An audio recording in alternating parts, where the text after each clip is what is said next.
नमस्कार। जनवरी 2025 ये राजस्थान के लिए सिर्फ एक महीना नहीं था, बल्कि ये तो भविष्य की एक झलक थी। एक ऐसा महीना जिसने टेक्नोलॉजी, सोशल वेलफेयर और पर्यावरण मतलब हर मोर्चे पर प्रदेश को एक नई रफ्तार दी। तो चलिए आज की इस बातचीत में देखते हैं कि वो कौन से बड़े फैसले थे जो राजस्थान की आने वाली कहानी लिख रहे हैं। तो चलिए इसमें थोड़ा और गहराई से उतरते हैं। हम यहाँ सिर्फ खबरों का लेखा जोखा नहीं देखने वाले, बल्कि ये समझने की कोशिश करेंगे कि ये फैसले राज्य के आने वाले कल को मतलब उसके भविष्य को कैसे आकार दे रहे हैं। सच कहूं तो ये महीना भविष्य की नींव रखने वाला एक बहुत ही अहम पल था। तो सबसे पहले बात करते हैं टेक्नोलॉजी की। आप जानते ही हैं, यही तो वो नींव है जिस पर भविष्य की इमारत खड़ी होती है। जनवरी 2025 में राजस्थान ने कुछ ऐसे बोल्ड स्टेप्स लिए जो इसे सिर्फ एक राज्य नहीं बल्कि एक डिजिटल पावर हाउस बनाने का दम रखते हैं। और पता है इस डिजिटल क्रांति की शुरुआत कहां से हुई? लोकतंत्र के मंदिर यानी विधानसभा से। जरा सोचिए, जहां दशकों से कागजों की ढेर लगते थे, वहां अब हर एक काम डिजिटल होगा। ये सिर्फ कागज बचाने का फैसला नहीं है, ये तो गवर्नेंस को ज्यादा ट्रांसपेरेंट और तेज बनाने की एक हिस्टोरिक पहल है। ये सब मुमकिन हुआ है नेशनल ई विधान एप्लीकेशन यानी नेवा की वजह से, और इसका असर जबरदस्त है। अब सोचिए, हर जानकारी एमएलएस के आईपैड पर होगी, सवाल जवाब सब डिजिटल। इसका सीधा सीधा मतलब है ज्यादा ट्रांसपेरेंसी और एक ऐसा लेजिस्लेटिव प्रोसेस जो पहले से कहीं ज्यादा तेज और असरदार होगा। अब एक तरफ तो डेमोक्रेसी को डिजिटल किया जा रहा है और दूसरी तरफ इकोनॉमी को भी भविष्य के लिए तैयार किया जा रहा है। जो नई स्टार्टअप पॉलिसी 2025 आई है ना, उसका मेन मकसद ही यही है, एक ऐसा इकोसिस्टम बनाना जहां नए आइडियाज फल फूल सकें और राजस्थान एक टेक्नोलॉजी हब के तौर पर उभरे। और सुनिए, ये बातें सिर्फ पॉलिसीज तक ही सीमित नहीं है, जमीन पर भी काम तेजी से हो रहा है। चाहे वो स्पेस में यूनिवर्स के राज देखना हो, सोलर एनर्जी से भविष्य को रोशन करना हो, या फिर जस्टिस सिस्टम को मॉडर्न बनाना हो, हर फील्ड में बड़े बड़े कदम उठाए गए हैं। देखिए, टेक्नोलॉजी तो अपनी जगह है, लेकिन किसी भी स्टेट की असली तरक्की तो उसके लोगों के विकास से ही होती है ना? तो अब देखते हैं कि सोशल वेलफेयर और कम्युनिटी एम्पावरमेंट के लिए क्या-क्या किया गया। 6183। ये सिर्फ एक नंबर नहीं है, ये जयपुर के लाडेसर अभियान के तहत उन बच्चों की संख्या है जिनके भविष्य को कुपोषण के अंधेरे से बाहर निकाला जा रहा है। ये अभियान हर उस बच्चे तक पहुंच रहा है जिसे पौष्टिक देखभाल की सबसे ज्यादा जरूरत है, ताकि एक भी बच्चा पीछे न छूट जाए।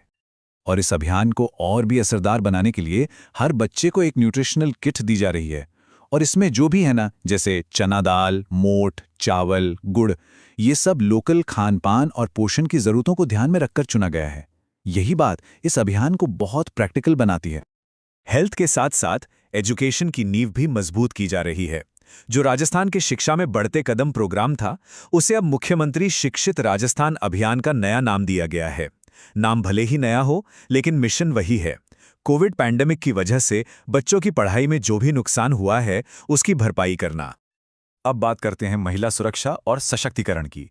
इसको लेकर भी एक बहुत बड़ा कदम उठाया गया है। प्रदेश में 3 नई और पूरी तरह से महिलाओं वाली पुलिस बटालियनें बनाई गई हैं। ये फैसला न सिर्फ महिलाओं को सुरक्षा का एहसास देगा, बल्कि लॉ एंड ऑर्डर में उनकी हिस्सेदारी को भी एक नई ताकत देगा।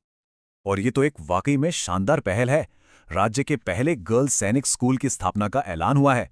ये लड़कियों के लिए डिफेंस और लीडरशिप की फील्ड में नए दरवाजे खोलने वाला है। देखिए, प्रोग्रेस का मतलब सिर्फ नई बिल्डिंग्स और पॉलिसीज नहीं होता, बल्कि अपनी प्रतिभा और संस्कृति का सम्मान करना भी होता है। और जनवरी का महीना राजस्थान के इसी गौरव का एक सेलिब्रेशन था। और इस गौरव का सबसे बड़ा प्रतीक रहे पद्म अवार्ड्स।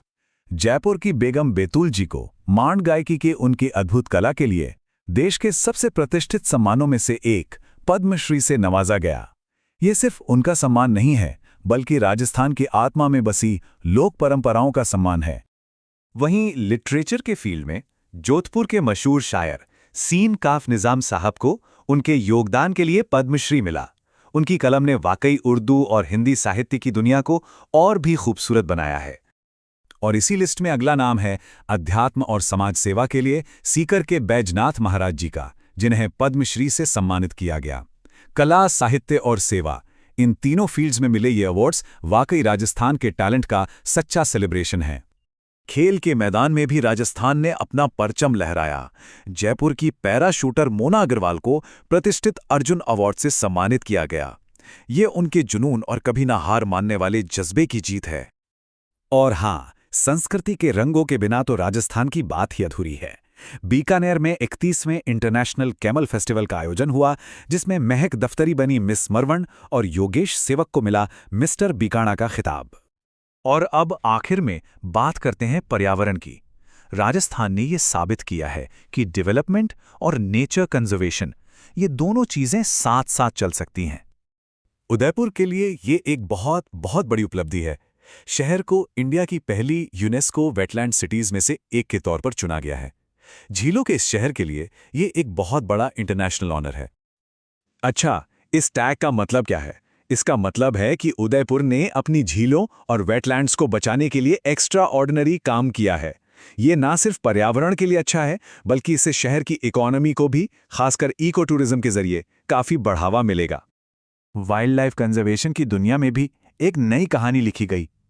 जयपुर के झालाना में, मतलब शहर के बीचों बीच, देश की पहली अर्बन लेपर्ड सफारी शुरू हुई है। ये एक बहुत ही यूनिक मॉडल है जो दिखाता है कि इंसान और वाइल्ड लाइफ कैसे एक साथ रह सकते हैं। 45,000, ये वो बड़ा टारगेट है जो राजस्थान ने अपनी सबसे बड़ी चुनौती यानी पानी की कमी से लड़ने के लिए सेट किया है। कर्म भूमि से मातृभूमि अभियान के तहत इतने सारे नए रेन वाटर रिचार्ज स्ट्रक्चर्स बनाए जाएंगे। ये आने वाली पीढ़ियों के लिए पानी की एक एक बूंद को सहेजने का काम करेंगे। तो जनवरी 2025 ने हमें राजस्थान की एक तस्वीर दिखाई है, एक ऐसे राज्य की जो टेक्नोलॉजी को अपना रहा है, अपने लोगों का ख्याल रख रहा है, अपनी संस्कृति का जश्न मना रहा है और अपने पर्यावरण की भी रक्षा कर रहा है। अब सवाल ये है कि इन मजबूत कदमों के साथ राजस्थान के भविष्य का अगला चैप्टर कैसा होगा। अगर आपको ये वीडियो पसंद आया हो तो कमेंट करके ज़रूर बताएं और अगला टॉपिक क्या होना चाहिए वो भी हमें ज़रूर बताएं। आपका एक लाइक हमें और बेहतर और सटीक कंटेंट बनाने की प्रेरणा देता है। शेयर करें ताकि ये जानकारी हर उस छात्र तक पहुँचे जो अपने सपनों के लिए मेहनत कर रहा है। और सब्सक्राइब करें हमारे चैनल को, क्योंकि आपकी सफलता ही हमारा मिशन है। हम हर वीडियो में कोशिश करते हैं कि आपको वो जानकारी मिले जो परीक्षा में काम आए और जो आपको आत्मविश्वास दे। आप सभी का इस वीडियो को देखने के लिए दिल से धन्यवाद। मिलते हैं अगले वीडियो में। तब तक के लिए सीखते रहिए, बढ़ते रहिए और कभी हार मत मानिए। जय हिंद।